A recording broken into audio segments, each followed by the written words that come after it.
Fall, I'm telling you, it's my favorite time of year. If you like to fish for walleye, it doesn't get much better than the next few months. The fishing can be fantastic. So I'm going to go through a few scenarios for you so that you can get ready for your fall attack.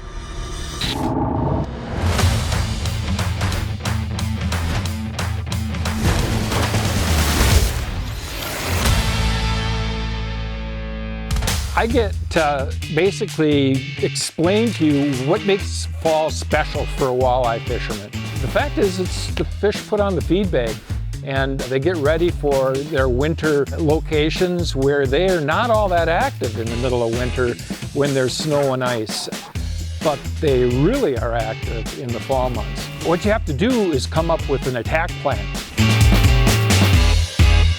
Early fall is a time where the fish are in a transition. The fish are still quite active. They'll chase baits, they're quite aggressive. Their feeding windows might not necessarily be all that long, but when they feed, they usually feed pretty heavy. Two areas that I like to look for in early fall, and one is along the edge of steeper drop-offs, where in the summer months you'd probably caught a lot of fish on the drop-offs, but not a lot of big ones. And that's the key about fall fishing, is you can get some giants. Many times those fish are either at the bottom of the break, where the break comes down and then meets the basin. You'll see fish that are close to the bottom, right near the mud, where the transition from rock or hard bottom goes into soft bottom. The other thing that you're going to see is a lot of suspended fish, and those suspended fish can be even a couple hundred yards away from the structure.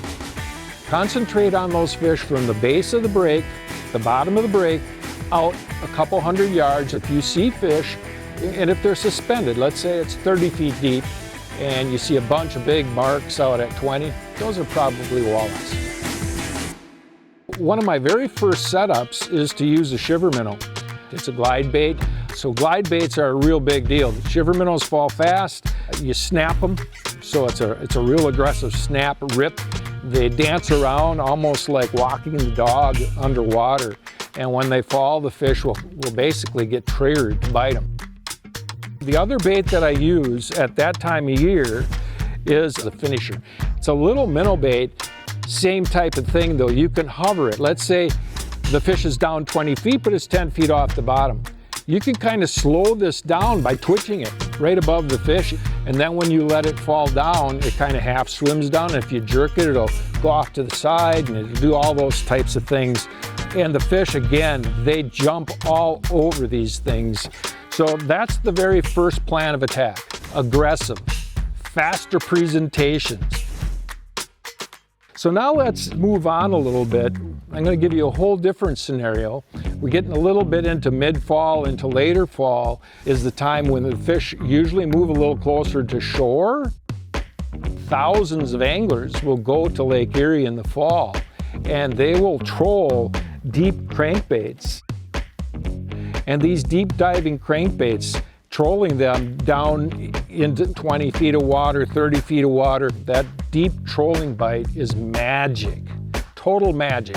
The fish are still fairly aggressive, and so they'll chase a crankbait like this. But the neat thing is, as they move closer to shore, what a lot of people don't realize is that these fish will come to shore at night. And you can catch them from shore, from the docks, as the water gets colder. You're not going out 10 miles to get to the fish usually. So what happens now when the water really gets cold?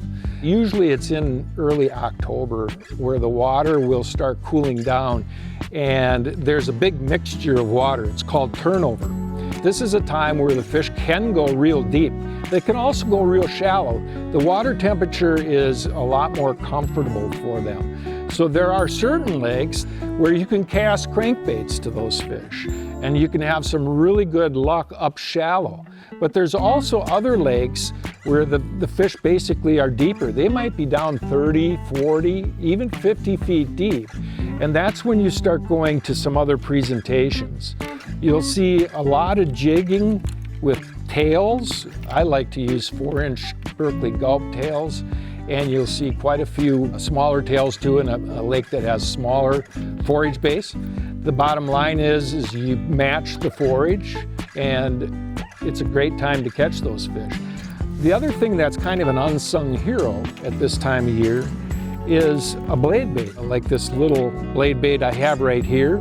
It vibrates real hard when you draw it towards you. And you don't have to use very big strokes with these. You fish them just like a jig. And there are certain lakes where the fish just pound these blade baits over and above live bait, over and above reel tails. You have to experiment. But the point is now you've slowed down. The water temps might be in the 40s, even in the mid to low 30s, and you can catch a lot of fish. The other thing that I really like about the fall is this is the time where you start attacking river systems. River systems are fantastic places to go catch the fish in the fall. And these two presentations that I just showed you not only work on lakes, like in the deeper basin areas of the lakes, but they work fantastic in river systems. So if you fish a river system like the Mississippi River or the Missouri River system where the water's flowing down below the dams and stuff, you want to search out channel edges and places where there's rock on the edge of the channel. Fantastic places to catch them. And also if there's a hole in the river, a lot of times the fish will end up wintering in that hole or around that hole, on the edges of the hole. So I like to work the edges of the hole, the deeper area in the river, and you get a lot of fish that way. If there's saugers in the system, like the Mississippi River, the saugers stay extremely active all winter and you're gonna catch a ton of fish on the edges of these holes and in the middle of the hole. The neat thing is, if you're that river guy, you can actually fish these systems with the jigs and the blade baits all winter long.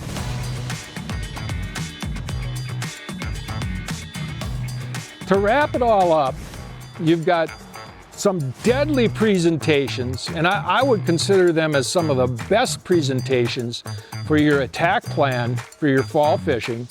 And you want a trophy of a lifetime? The fall's the time to get it.